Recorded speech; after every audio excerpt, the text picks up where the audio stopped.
ভাই বিষাক্ত ছেলে অ্যারেস্ট হয়নি, যারা বিষাক্ত ছেলে অ্যারেস্ট নিয়ে হই হুল্লো করছিল, মাতামাতি করছিল, ঠিক আছে, শেষমেশ যাই হোক বিষাক্ত ছেলে কিন্তু অ্যারেস্ট হয়নি। এই আমি বলছি না, আবার তো বললো আমি তো কথা বলতে জানি না। যাই হোক, তো বেশি না বকে বিষাক্ত ছেলের মুখেই কথাটা শুনে নাও না। হ্যাঁ, বিষাক্ত ছেলে অ্যারেস্ট হয়েছে নাকি তার সাথে অত্যাচার হয়েছে না কি হয়েছে, তাহলে আগে চলো বিষাক্ত ছেলের মুখ থেকেই কথাটা শুনে নিই।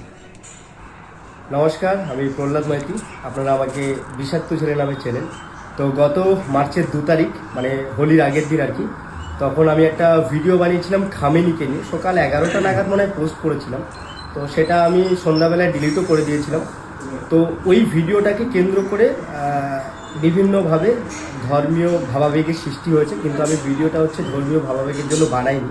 আমার ইন্টেনশনটা ধর্মীয় ভাবাবেগে আঘাত করা ছিল না, কিন্তু সেই ভিডিওটাকে কেন্দ্র করে ধর্মীয় ভাবাবেগের হয়তো আঘাত পেয়েছে অনেকে। তো তার জন্য আমার নামে পুলিশের কাছে অভিযোগ দায়ের করেছে, এফআইআর হয়েছে।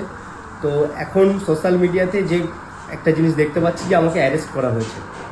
সত্যি বলতে আমাকে অ্যারেস্ট করা হয়নি, পুলিশ কোনো রকমভাবে আমাকে টর্চারও করছে না। দেখতেই পাচ্ছেন আমি এলাহিভাবে রয়েছি, নিশ্চয়ই এটা জেলখানা নয়। তো আমি জেলেও নেই, থানার মধ্যেও আমাকে পেদানি দেওয়া হচ্ছে না। আমি একটাই কথা বলবো, সোশ্যাল মিডিয়াতে এখন যে গুজবটা ছড়াচ্ছে সেই গুজবে কান দেবেন না। আর এই গুজবগুলো যারা ছড়াচ্ছে তাদের সঙ্গেও আমি এখনও সেইভাবে তো যোগাযোগ করতে পারছি না। আমি আমার যে লয়ার আছে তার সঙ্গে প্রশাসনে কথা হচ্ছে, এই বিষয়টা তারা দেখভাল করছে। আমিও এই ল বুঝি না, আপনিও বোঝেন না, তো তারা যারা বোঝে তারা সেটা বুঝুক। তো এখন আপাতত গুজবে কান দেবেন না।